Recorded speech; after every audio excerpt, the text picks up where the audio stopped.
नमस्कार मित्रांनो, आपणास माहीतच आहेत महाराष्ट्र शासन शालेय शिक्षण व क्रीडा विभाग यांच्या वतीने स्कॉप ही माहिती भरण्याकरिता दिनांक 3/2/2025ला एक शासन निर्णय निर्गमित करण्यात आलेला आहे।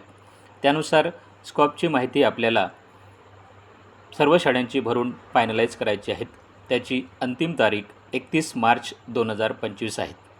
ही माहिती भरताना आपल्याला शाळेतील जे मानकं आहेत त्या मानकांच्या PDF Google ड्राईव्हवर सेव्ह करून त्यांची लिंक संबंधित साईटवर अपलोड करावी लागतात।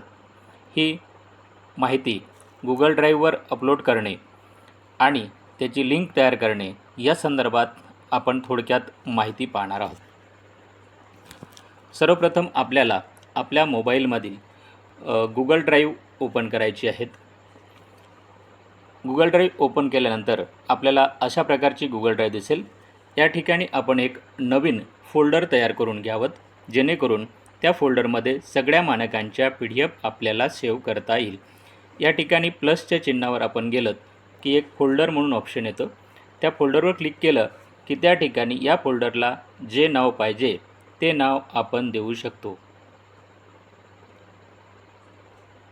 जसं SQAAF असं या फोल्डरला मी नाव दिलेलं आहे आणि या ठिकाणी क्रिएट।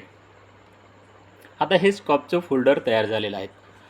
आता Google ड्राईव्हवर जे काही PDF आपण अपलोड करणार आहोत ते सर्व PDF त्याचे ॲक्सेससुद्धा सगळ्यांना दिसेल असं करायचं आहे।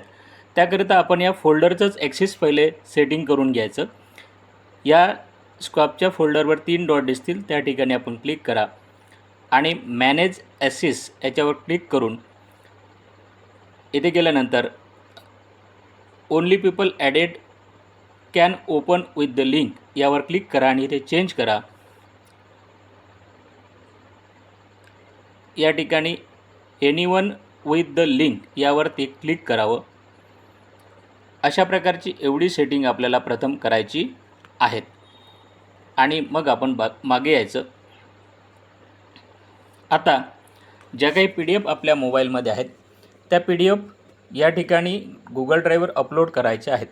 त्याकरिता या फोल्डरला ओपन करायचं स्कॉपला। बघा, मी हे एनीवन केल्याबरोबर इथलं सेटिंगसुद्धा चेंज झालेलं आहे, त्या सिम्बॉलसुद्धा चेंज झालेला दिसतो आहे। यावर क्लिक केल्यानंतर सध्या हे फोल्डर एम्प्टी आहेत, यामध्ये कुठलीही फाईल नाहीत। मग या ठिकाणी पुन्हा आपण प्लसवर जायचं। या ठिकाणी अपलोड एक ऑप्शन आपल्याला दिसतं आहे खाली, त्यावर क्लिक करा। अपलोडवर क्लिक केल्यानंतर आपल्या मोबाईलमध्ये ज्या आपण PDF बनवल्या आहेत त्या PDF आपल्याला दिसतील। जसं माझ्या मोबाईलमध्ये मानक 1 मानक 2 ह्या PDF दिसत आहेत। मी यावर क्लिक करतो आहे आणि दोन्ही एका वेळेस मी क्लिक केले आहेत। जेवढ्या PDF असतील तेवढे आपण करू शकतो, परंतु एका वेळेस 2 3 4 कराव्यात, एकदम जास्त करू नयेत। नंतर सिलेक्टवर क्लिक करावं। ह्या फाईल इथे अपलोड होताना आपल्याला दिसत आहेत। याला थोडं स्ट्रॉंग नेटवर्क लागतं। स्ट्रॉंग नेटवर्कमध्ये ह्या फाईल लवकर अपलोड होतात। बघा, हे मानक 1 ही फाईल इथं अपलोड झालेली आहे। जशी ही फाईल अपलोड होईल दोन्ही फाईल माझ्या अपलोड झालेल्या आहेत, मानक 1 आणि मानक 2। या प्रकारे आपण याला नाव द्यावं, जेणेकरून हे एकाखाली एक लागतील। मानक 1 मानक 2 मानक 3 असं जर नाव दिलं तर त्या फाईल एकाखाली एक दिसतील। आता ह्या मानक 1 आणि त्याच्यासमोर ही तारीख आपल्याला दिसत आहेत, 14 मार्च 2025ला मी या ठिकाणी अपलोड केलेली आहे। यावर जायचं आणि त्या ठिकाणी 3 डॉट असते, त्या 3 डॉटवर क्लिक केल्यानंतर कॉपी लिंक या ऑप्शनवर जायचं आणि ही या मानक 1ची फाईलची लिंक आपली कॉपी झालेली आहेत। आता आपण स्कॉपच्या वेबसाईटवर जाऊयात। मी या ठिकाणी वेबसाईट ओपन केलेली आहेत।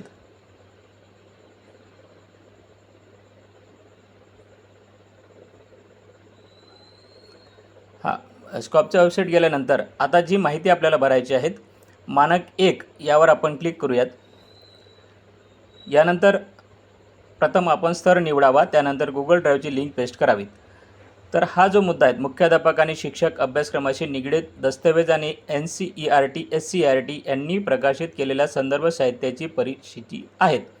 यामधील जो मुद्दा आपल्याला शाळेला लागू होतो त्यावर आपण क्लिक करायचं आणि ती जी लिंक होती ती लिंक या ठिकाणी आपण पेस्ट करायची आहेत. इथं थोडा वेळ क्लिक करून ठेवलं की पेस्टचं ऑप्शन येतं, त्यावर क्लिक केल्यानंतर ती लिंक त्या ठिकाणी पेस्ट झालेली आहेत. नंतर सबमिट करा यावर क्लिक करायचं, ही माहिती आपली भरल्या जाईल.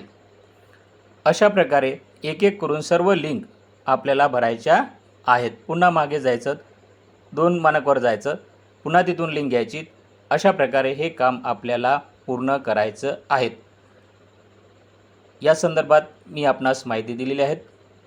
धन्यवाद.